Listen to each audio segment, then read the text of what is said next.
Worksheet number 24। Subject आपका science है, class आपकी 10th। जैव प्रक्रम यानी कि जीने की प्रक्रिया, जीने की प्रोसेस, जिसमें हमने अभी तक क्या क्या पढ़ा है। हमने ये देखा कि जो हमारा भोजन है वो किस तरीके से पचता है। पिछली वर्कशीट में आप लोगों ने देखा था कि प्रॉपरली एक ऐसे नली होती है, फिर छोटी आंत, यहाँ पे हमारा क्या होता है, स्टमक होता है, फिर यहाँ पैनिक्रियाज होता है, इस तरीके से कुछ लीवर होता है। मैंने कुछ ज्यादा ही गंदा बना दिया, देख लेना, मैं वो नहीं बना रही हूँ, ठीक है। तो इस तरीके से आपने डाइजेशन का डायग्राम देख लिया था। अब डाइजेशन में यानी कि आपका जो पाचन प्रक्रिया थी उसमें आप लोगों को समझ में आ गया था भोजन। लेकिन एक बात बताओ, हमें भोजन क्यों चाहिए होता है?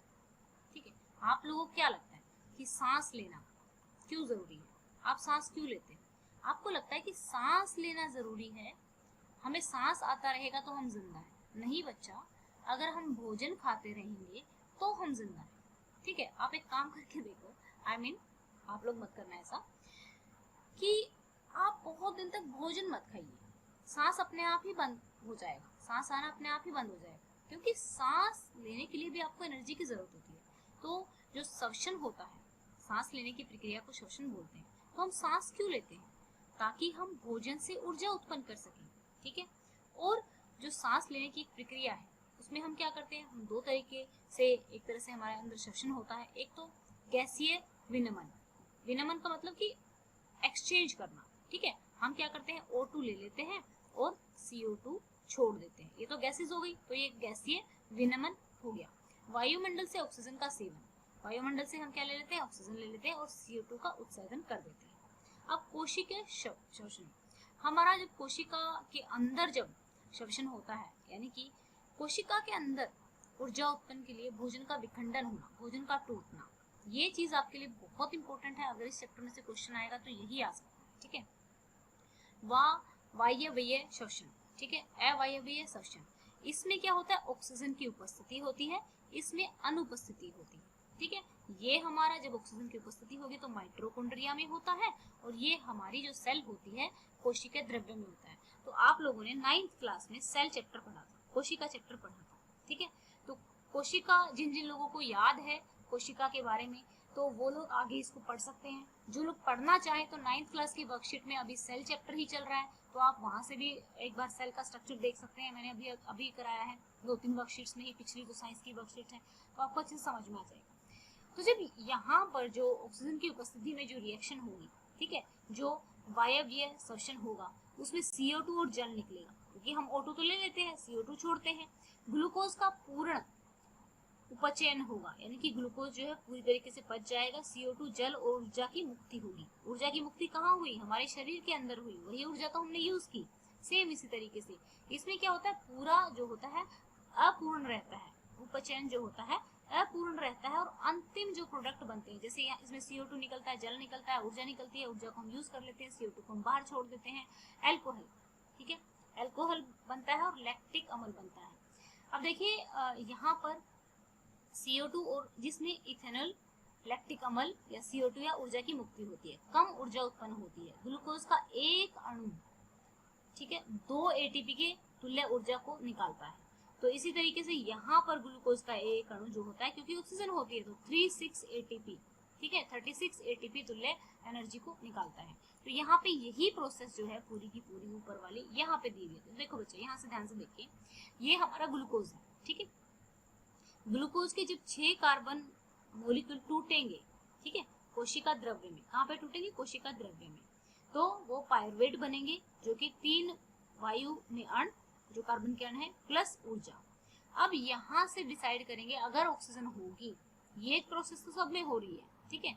अब अगर ऑक्सीजन होगी, ठीक है, अनुपस्थिति है, यानी कि ऑक्सीजन है ही नहीं, तो प्रोडक्ट ये होती किस में है, यीस्ट में होती है। इथेनॉल बनेगा, कार्बन डाइऑक्साइड बनेगी और ऊर्जा बनेगी। अब ऑक्सीजन है तो सही, लेकिन अभाव है, बहुत कम है। जैसा कि हम जिम में जाते हैं, दौड़ लगाते हैं, एक्सरसाइज करते हैं, बहुत दिनों के बाद ऐसा करते हैं, तो हमारे हाथ पैरों में दर्द होना स्टार्ट हो जाता है। तो वो दर्द पता है, लैक्टिक अम्ल रिलीज होता है, क्योंकि मसल्स में जितनी ऑक्सीजन हमें चाहिए होती है उतनी मिल नहीं पाती है मसल्स को, क्योंकि हम बहुत तेजी से दौड़ रहे होते हैं, बहुत तेजी से फास्ट एक्सरसाइज कर रहे होते हैं, तो लैक्टिक अम्ल निकलता है, उसकी वजह से हमारे अंदर दर्द होता है, और ऊर्जा तो निकलती ही है। अब जब ऑक्सीजन की उपस्थिति होती है तो माइटोकॉन्ड्रिया में क्या क्या होता है, कार्बन डाइऑक्साइड, जल और ऊर्जा हमारा निकलता है। तो ये प्रोसेस आपकी अब माइटोकॉन्ड्रिया क्या होता है, कोशिका द्रव्य क्या होता है, ये चीज आप 9th क्लास की जो वर्कशीट्स चल रही है उसमें से कर लीजिएगा, क्योंकि वहां पर सारी जो कोशिका का चैप्टर है वही चल रहा है। तो यहाँ पर अब आप क्वेश्चन करेंगे कोशिका की ऊर्जा इकाई क्या है। यहाँ पे एक बार ये पढ़ लेते हैं, एडिनोसिन ट्राइफॉस्फेट श्वसन में उत्पन्न ऊर्जा इस रूप में इकट्ठी होती है। जो ऊर्जा उत्पन्न होती है तो इस रूप में क्या होती है, इकट्ठी हो जाती है। एडीपी प्लस फॉस्फेट, ठीक है, ऊर्जा दी जाती है एडीपी माइनस फॉस्फेट क्या बन जाता है, एटीपी, क्योंकि निकल गई ना एनर्जी। अब देखिए हाइड्रोलिसिस होने पर, जब हाइड्रोलिसिस होता है तो 3.5 किलो जूल मोल पर मोल के तुल्य ऊर्जा मोचित होती है। कोशिका की ऊर्जा मुद्रा किसको कहा जाता है, एटीपी को कहा जाता है, ठीक है। कोशिका के अंदर होने वाली क्रियाओं का परिचालन यही करती है। तो आंसर हमारा हो गया क्या, किस भाग में पायरुवेट के विखंडन से CO2 जल तथा ऊर्जा निकलता है, माइटोकॉन्ड्रिया में, ठीक है, माइटोकॉन्ड्रिया में। वायवीय और अवायवीय श्वसन में अंतर स्पष्ट कीजिए। बिल्कुल बहुत ही अच्छा अंतर दिया हुआ है, इससे बेटर आंसर आपका कहीं हो नहीं सकता। तो यहाँ से आप पूरा का पूरा इसको क्या कर लेंगे, उतार लेंगे, ठीक है। इसमें इसको समझेंगे भी और उतारेंगे भी, ठीक है। इम्पोर्टेंट समझना तो बहुत ही जरूरी है आप लोगों के लिए, समझेंगे तो सही है इसको।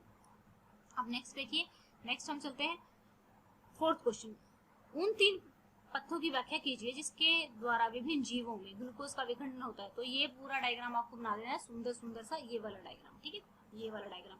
अगर यहाँ पे क्लियर नहीं दिख रहा है तो ये आपकी जो NCERT की बुक है और ये आपका जो लाइफ प्रोसेस वाला चैप्टर है उसमें बहुत ही अच्छे से बहुत सुंदर डायग्राम बना हुआ है। वैसे तो यहाँ भी क्लियर दिख ही रहा है, तो आप यहाँ से इसको डायग्राम को बना सकते हैं, ओके। और वर्कशीट्स तो है ही आप लोगों के पास। एटीपी का पूरा नाम लिखिए। एटीपी का पूरा नाम कहाँ पे दिया हुआ है, यहाँ पे दिया हुआ है, तो यहाँ से लिख देंगे। मैंने चैनल को बहुत ही ऑर्गेनाइज्ड कर दिया है ताकि आपको आपकी वर्कशीट फाइंड करने में प्रॉब्लम ना हो। तो देखिए जैसे ही आप सर्च करते हैं जूम एजुकेशन, तो इस तरीके से जूम एजुकेशन आता है। एक तो आपके पास ऑप्शन है कि आप इसको क्लिक करें।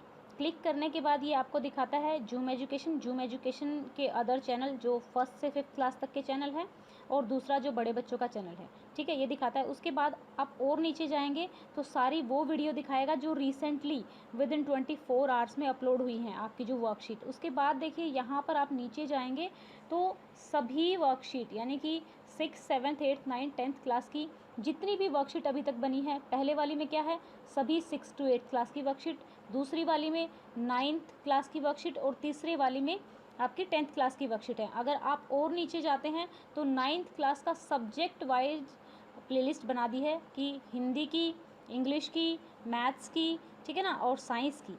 इसी तरीके से और नीचे जब जाते हैं तो 10th क्लास की सब्जेक्ट वाइज आपकी प्लेलिस्ट बनी हुई है, सो दैट कि आपको अपने सब्जेक्ट की प्लेलिस्ट को फाइंड करने में प्रॉब्लम ना हो। इस तरीके से ऑर्गेनाइज़ किया है। अब दूसरा तरीका ये हो सकता है कि आप डायरेक्टली यहाँ से ही जाएँ। जैसे आपने फॉर एग्जाम्पल आपने सर्च में लिखा जूम एजुकेशन, हो सकता है कि आप अपने सब्सक्रिप्शन से जाते हो, कुछ बच्चे सर्च के थ्रू जाते हैं। जूम एजुकेशन जैसे ही आपने लिखा तो इस तरीके से लिखा हुआ आया।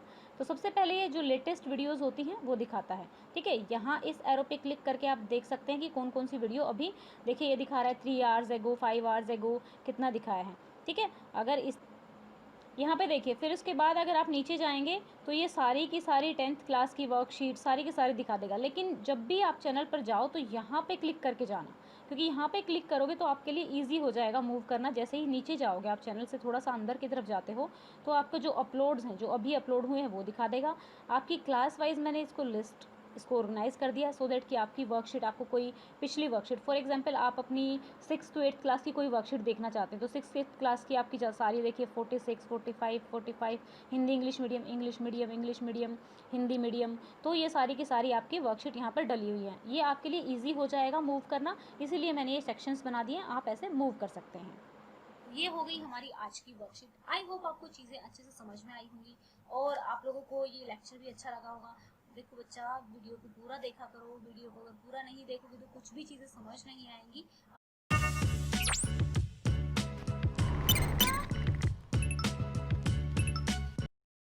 आपको वीडियो को पूरा देखना है। अगर ये वीडियो आपको अच्छी लगी तो प्लीज़ लाइक करना इसको, क्योंकि उससे मुझे अच्छा लगता है कि आप लोगों के लाइक आ रहे हैं तो और ज़्यादा मन करता है वीडियोस बनाने का। जितने ज़्यादा व्यू होते हैं तो उससे क्या होता है कि मान लो आप लोगों की वीडियो अगर 10,000 लोग देख रहे हैं तो आपके ऊपर एक रिस्पॉन्सिबिलिटी होती है कि आप और अच्छा कंटेंट दें। तो जैसे ही आपके ज़्यादा लाइक आते हैं, आप और चीज़ों को पसंद करते हो, तो क्वालिटी घटने की बजाय हमेशा बढ़ाने की हम कोशिश करते हैं कि और ज़्यादा कंटेंट को ईजी किया जाए, और ज़्यादा चीज़ों को क्या किया जाए, आसान